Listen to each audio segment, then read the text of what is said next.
안녕하십니까. 광주 오치도장 포정 박성남 태을랑입니다.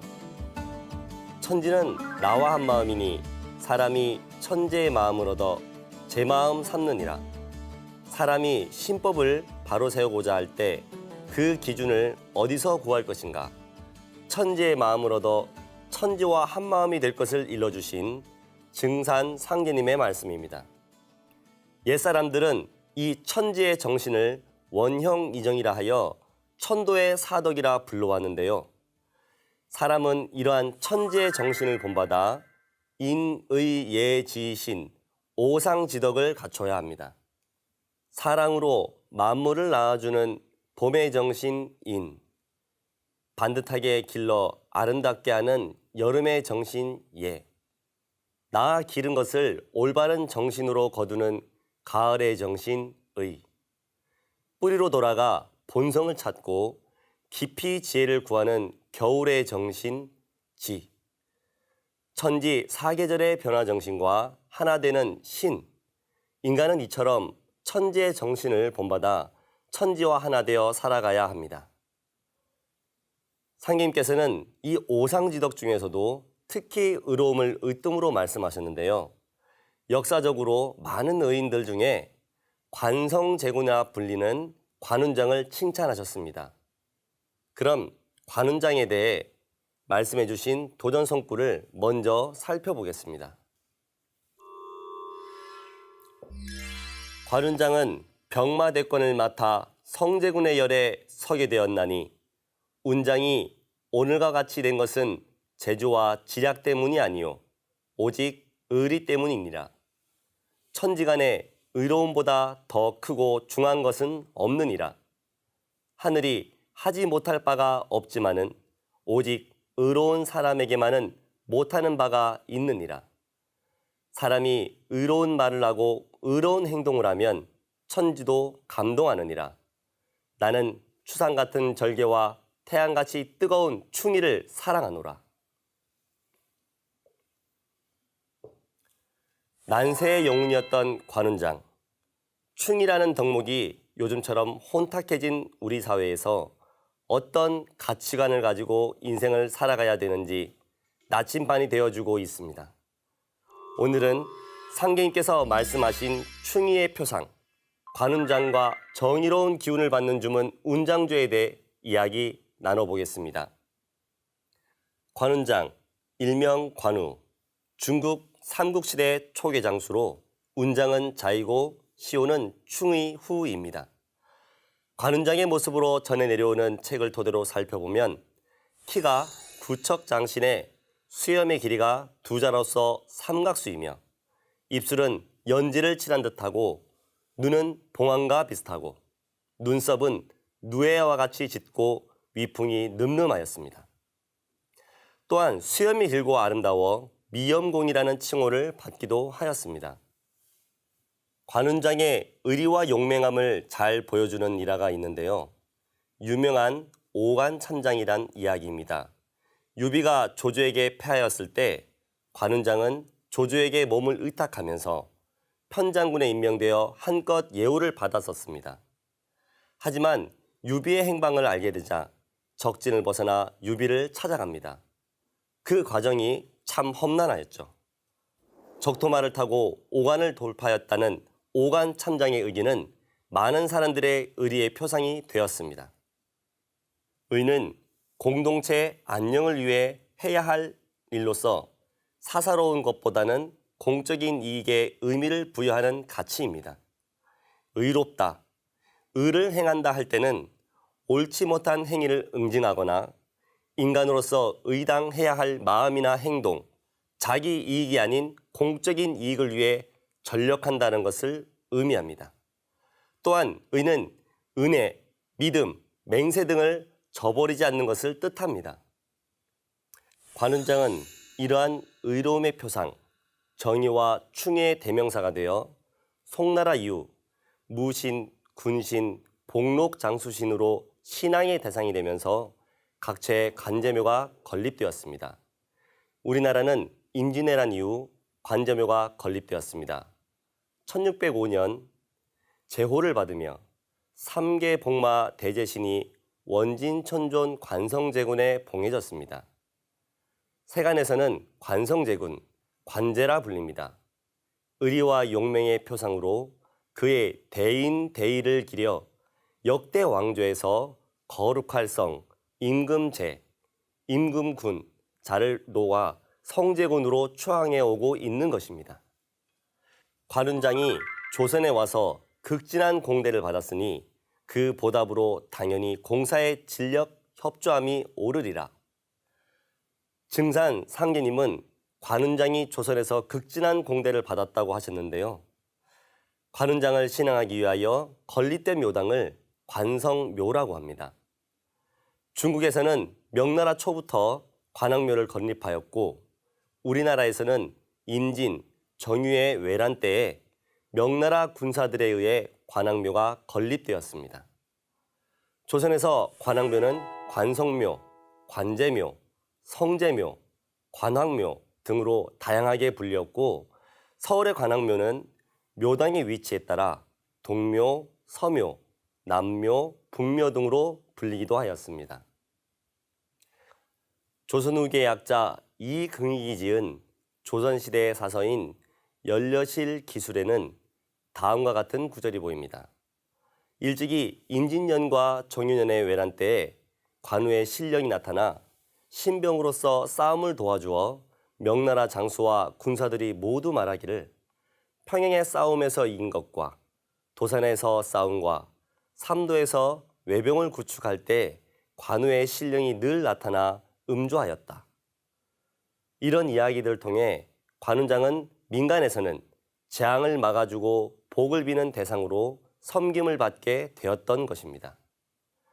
무당이나 전바치가 사는 공간마다 어김없이 관우의 형상이 등장하는 것은 이미 그가 신통하고 주술적인 존재로 자리매김하고 있음을 알 수 있습니다. 조선에서 관우 신앙에 가장 깊은 관심을 보인 왕은 대한제국을 선포하신 고종 황제였습니다. 즉위 초부터 관례에 따라 자주 행차하였고 동묘와 남묘의 현판을 직접 쓰기도 했으며 관우의 충의를 기리는 글들을 관악묘의 각 기둥에 세우도록 지시하기도 하였습니다. 신도 세계에서 관운장은 병마대권을 지닌 신병의 대장군이죠. 천진, 삼계 모든 삿된 기운과 마귀를 물리치는 역할을 하시는 분입니다. 마가 끼는 경우는 크게 두 종류로 나눌 수 있습니다.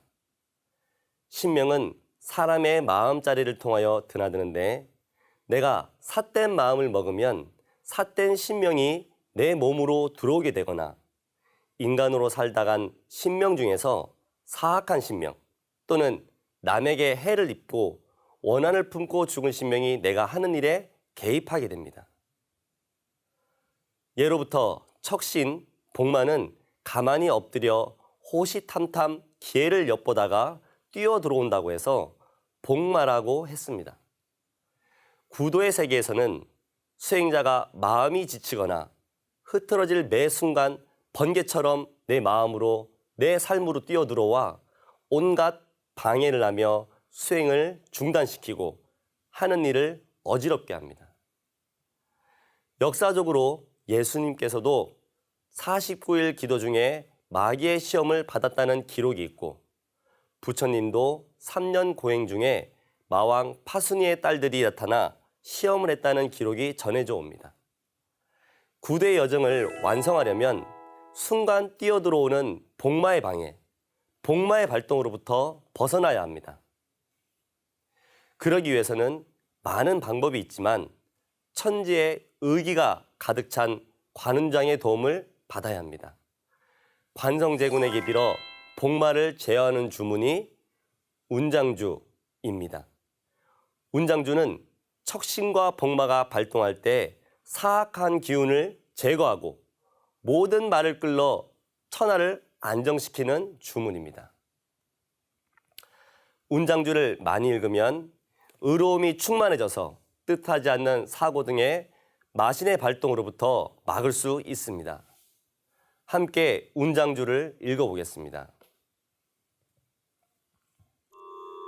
천하영웅 관운장 의막처 근청 천지 파리제장 육정육갑 육병육을 소솔제장 일별병령사귀 엄엄급급 여율령 사파. 운장주의 뜻은 이와 같습니다. 천하영웅 관운장, 하늘 아래 1등 영웅인 관운장이시여.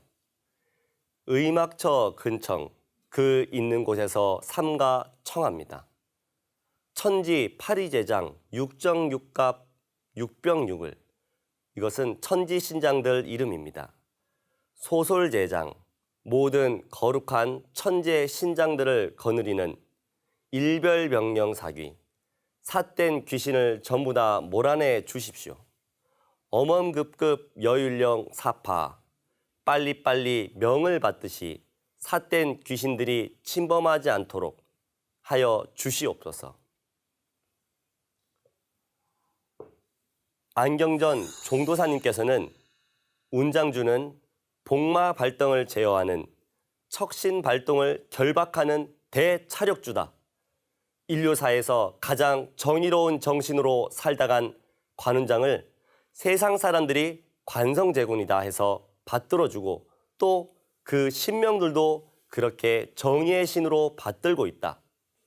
그러면 왜 운장주를 읽으면 천지의 사신들 복마 발동이 떨어질까요? 상계님께서는 운장이 제조와 지략으로서 3개 병마대권의 자리에 있는 것이 아니오 오직 정의로운 그 마음, 정신 하나 때문이니라 라고 하셨습니다. 상계님 말씀을 통해서 관성제군은 신도세계에서 병마대권자로 있다는 것을 알 수 있습니다. 이 주문을 읽으면 사신들, 복마의 기운이 떨어져 나가는데요. 큰 기운을 얻어 삿된 기운을 제어할 수 있습니다. 관운장은 정의의 신이므로 사신들이 본성적으로 무서워합니다. 삿된 것은 본래 정의를 범하지 못하는 것입니다. 말하는 것은 항상 엎드려 있습니다. 항상 잠재되어 있는 하나의 가능성으로 존재하고 있습니다. 관운장주를 읽으면 정의의 신을 찾기 때문에 정의로워지고 불의를 숙청하는 의로운 마음을 가지면서 의의 구도자가 될 수 있는 기운을 받습니다. 삼국지의 가장 유명한 이야기 중 하나는 유비, 관우, 장비 세 사람의 도원결이죠.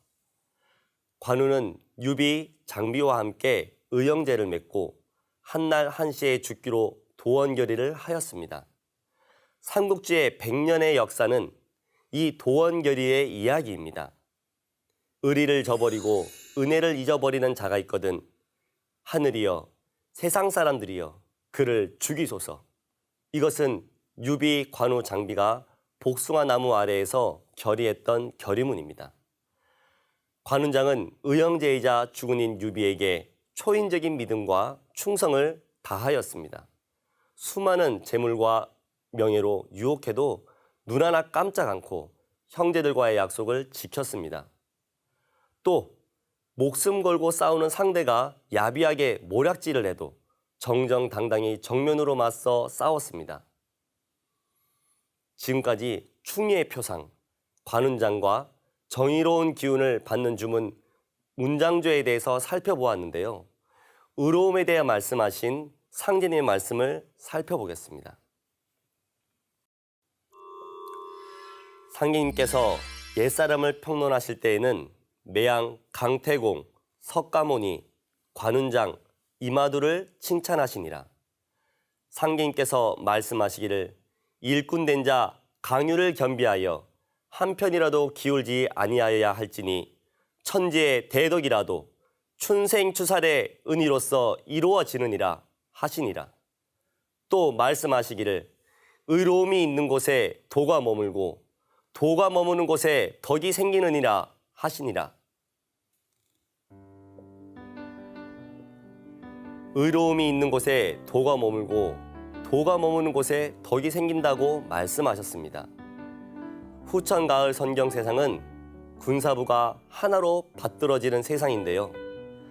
앞세상을 활짝 열어나갈 일꾼들에게 가장 중요한 덕목은 관운장의 태양과 같은 충과 의의 정신입니다. 증산도 도생들은 상계님께서 전해주신 태울조와 운장조 수행을 생활화하고 있는데요. 시청자 여러분들도 관운장의 충이로운 정신을 마음에 새기면서 태울조와 운장조를 통해 활력을 얻으시고 새 인생의 주인공이 되시기를 기원합니다.